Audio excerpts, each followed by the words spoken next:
This episode is for our girlies with big goals, but they don't know where to start, or maybe their goal seems so far away that it's overwhelming or feels unachievable. And we want to talk about how we can break it down to make those dreams your reality.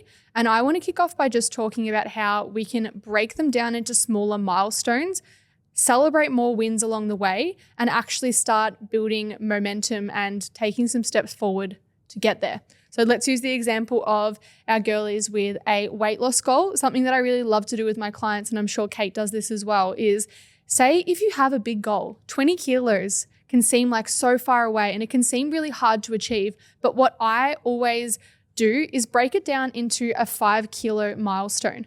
Have a plan of how am I going to achieve that first milestone? What am I going to eat every week? How many steps am I going to do? Have some tickable, actionable steps. So all you need to focus on is ticking the boxes, following the plan, and staying consistent. And you know that you will eventually get there. It's also so much more rewarding when it's like light at the end of the tunnel. You can see that your goal is close and it feels really good to tick things off. We love that little dopamine hit. So I think that is really important. And then you reach that first goal and then you set the next goal. So if you have a big weight loss goal or a big gym goal, break it up into smaller portions and it will seem so much more digestible and so much more doable. Yeah. I think the biggest thing for me is not adding more onto your plate, but actually removing things from your plate. So usually when people think about creating any kind of goal or deciding on what goal they want to have, they think that they need to add in 10,000 steps, 5 liters of water, 50,000 push-ups, whatever the thing is, and they tend to overwhelm themselves. Now, this is just not fitness-related goals. This can be any goal, whether it's a business goal, a career goal, a relationship goal where you want to get back to the dating scene, for example, or a confidence goal, whatever you have for yourself. Instead of adding in all of these things that are going to seem really hard and probably cause you to fall into a state of overwhelm, it's actually looking at what are you currently doing in your life right now that is stopping you from achieving that goal. So for example, if you're someone who wants to build a business or lose weight, but you are snoozing your alarm every time it goes off, or you are overeating on the weekends or binge drinking or whatever the thing is, right? It's actually looking at, okay, what am I no longer going to do? If you have a business goal and you say, I'm going to be consistent on social media, and then you come up with every excuse under the sun as to why you can't do that, start removing those things first. So making your actual overall goal easier to achieve instead of adding all of these things in. It's like, what am I going to stop doing first to be able to achieve that goal? I also want to add that we don't want to be vague and we don't want to wing it, because maybe that's just what you've always done. And if that hasn't worked for you, it's likely just because you don't have any structure or things to keep you accountable.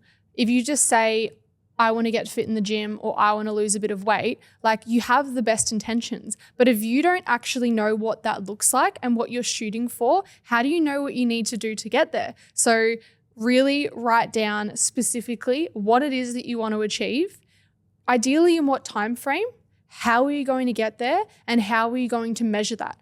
If you can put your goals into that format and be way more specific, be more time sensitive, know exactly what you want, you're going to be 10 times ahead of the person who is just kind of winging it and hoping for the best. Yeah. My next point is stop negotiating with yourself. Yeah. So when you decide on what your goal is, let's use the 10-kilo weight loss or being consistent on social media, right? They're your two goals. You know exactly what it is that you need to do in order to achieve that. We have gotten really specific. We have our time frame. We've reversed engineer exactly what the plan needs to be. We've created our list of things that we're going to stop doing. Now it's time for you to stop negotiating with yourself. When you feel tired, when you feel hungry, when you feel stressed, when you feel overwhelmed, when you have had a busy day at work and you use those as the excuses as to why you can't tick off your daily non-negotiables, and you're constantly negotiating with yourself, oh, I'll just do it tomorrow. Oh, I'll wake up earlier tomorrow. Oh, I'll start again on Monday. That is going to be the poison that never, ever allows you to keep pushing forward and actually achieve that goal. So my second tip or fourth tip in total would be stop negotiating with yourself. When you decide to set a goal that you are very, very serious about, it is now up to you to follow through on your word and not allow that negotiation to come in. Stop allowing the way that you feel dictate the way that you move. It's like, what's that quote? Fuck your feelings, follow the plan, or whatever it is. Yeah. But that's the reality, because when you want to achieve a goal, if you rely on the way that you feel all the time, you're going to stay exactly stuck in the same position that you're in right now, where you either are unhappy or you haven't been able to achieve X, Y, and Z, and you know deep down you can do it, because you wouldn't set this goal if you didn't really, to your core, believe that you could achieve it. But it's just all these little negotiations that come up where you fall victim to them over and over again. You're going to stay stuck in the same position you're in now. My next point is talking to the perfectionist girlies who tell themselves that if they don't do everything perfectly, then what's the point? I really need you at this point to think about the impact of you only showing up perfectly, and then if something happens, you falling off the bandwagon, or the version of you that shows up as well as you can, and if something happens, you still show up and do something, let's say fitness. That version is going to get so much further than the perfect version that's always stopping and starting. So I really think that sometimes we can get in our heads of, let's say you want to do 4 sessions per week and you're 4 weeks in and you've done 4 sessions. And then on the 5th week, something happens. You get called into a meeting or you're sick or whatever it is. And then that is a pivotal point where you can either think, well, fuck it, I'll have to start again next week. And it just feels shit because you lose your momentum. Or you can say to yourself, what can I do this week? There's always something that you can do that is moving you closer towards your goal. Is it 3 sessions? Is that the absolute best that you know you can do? That's amazing. If you set the bar with that and that's your mindset, again, over that 12-month period, you are so much further ahead than that version of you that just, cracks it when you can't do it 100% and tells yourself you're a failure because you're not. As long as you keep trying, then you're on the right path. It's just about being adaptable. Yeah. Right? Like if you can't be adaptable with your health and fitness, how do you think you're going to be adaptable when you move house, move countries, become a mum, get a pay increase at work, have to lead a new team? Like all of these things that we're speaking about, it's not just related to the way that you look, your physical appearance, your health and fitness goals. It bleeds into every avenue of your life. The more time that you spend sitting down, figuring out what your goals are, reverse engineering them, stop negotiating with yourself, learning how to trust yourself more, actually getting a result, feeling more confident, is going to help every avenue of your life, right? Like for somebody, and like this is just a random example, but like if you're a single girly and you're wanting to get back on the dating scene, and you are someone who has all these really, really big goals behind the scenes that you're not ticking off, it's like if you started focusing on those goals in yourself, you getting back out onto the dating scene or finding the perfect partner of your dreams, whatever the thing is, it's going to be so much easier for you. Like all of these things that we are speaking about today, guys, it really does make your life as a whole a lot easier, even though in the moment it feels hard, unachievable. But learning how to be adaptable, and like I can guarantee you listening right now, you are already more adaptable than you think you are. You have changed jobs. You have had heartbreak. You've dealt with really fucked up shit in your life. You have lost the weight. You have gained the muscle. You have gone to the gym for the first time. You started the new job all of these things have required you to be super adaptable. So when it comes to a goal specific, remember that you've already done it before. Like I've already done it. I'm adaptable. I can already do it. But then you just need to start applying that. Yeah. And don't be afraid to have big goals. I think that it's really nice to surround yourself by people who are motivating, inspiring. We're so big on the fact that, social media should be this place where you are feeling driven and motivated and like it's a positive place, right? It's not about comparison.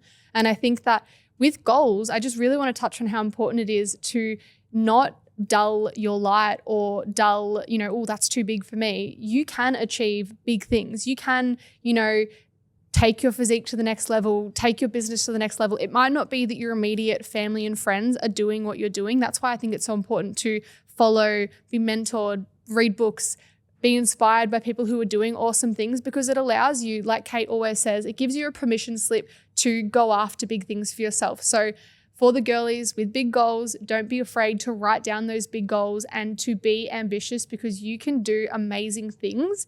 Once you know what those things are, don't be afraid to own them and then come up, reverse engineer how you're going to get there and break it down and start taking action. Yeah, I agree. I also think like the having big goals is a really important thing. I'm so happy that you brought that up, because the reality is most people will set really achievable goals. And there is a time and place for that, right? So like, I don't recommend, if you've never gone to the gym before, setting a goal of going to the gym 6 days a week and absolutely smashing yourself. Like that's a road to disaster and probably an injury, and we want to avoid it. But also like you can be a little bit delulu with your goals. Like if you know that every time you goal set and you set goals that make you feel really comfortable, you know you can hit them, and you're finding that you're not getting that like dopamine gratification of hitting those goals anymore, it's probably a really clear indication that you need to set larger goals for yourself. Or if you're someone who does set these goals, but you're always just hitting them with ease and you're like, oh, you know, two months into the year, I have to rechange my goals again. It's like you probably have like it is a clear indication that you can have set better goals. So getting comfortable with, I can actually dream bigger in my life. And if I want to achieve X, Y, and Z, the only thing that's going to stop me, it's not all of these external things, it's me. And when you understand it's you versus you, and you understand that if I want to achieve a goal, the only person that is responsible for me, either achieving it or not, is me, it changes your whole world. It allows you to actually, in my opinion, achieve goals way quicker and way easier because you're actually against you. You're not against the person on Instagram, the girl that you've been following, the other business owner, the girl with the bigger booty in the gym. It's literally, if I commit to myself for this period of time, I reverse engineer my goals, I focus on not negotiating all the things that we mentioned, I know that I can actually achieve it. And I also like the thought of like, no one's going to do it for you. Set a big goal. You have the power. That is phenomenal. You have the power to take action and to go after what you want, but you need to back yourself and know that it's up to your actions that you take today, whether or not you get there. And that wraps it up. Thank you so much for listening, guys. If you have a topic that you would love us to cover in future episodes, let us know in the comments and we'll make sure that we create future episodes around what you're wanting to see. And if you loved this episode, make sure to rate it 5 stars, like, comment, do all of that good stuff on social media. And we love you. We love you. Bye.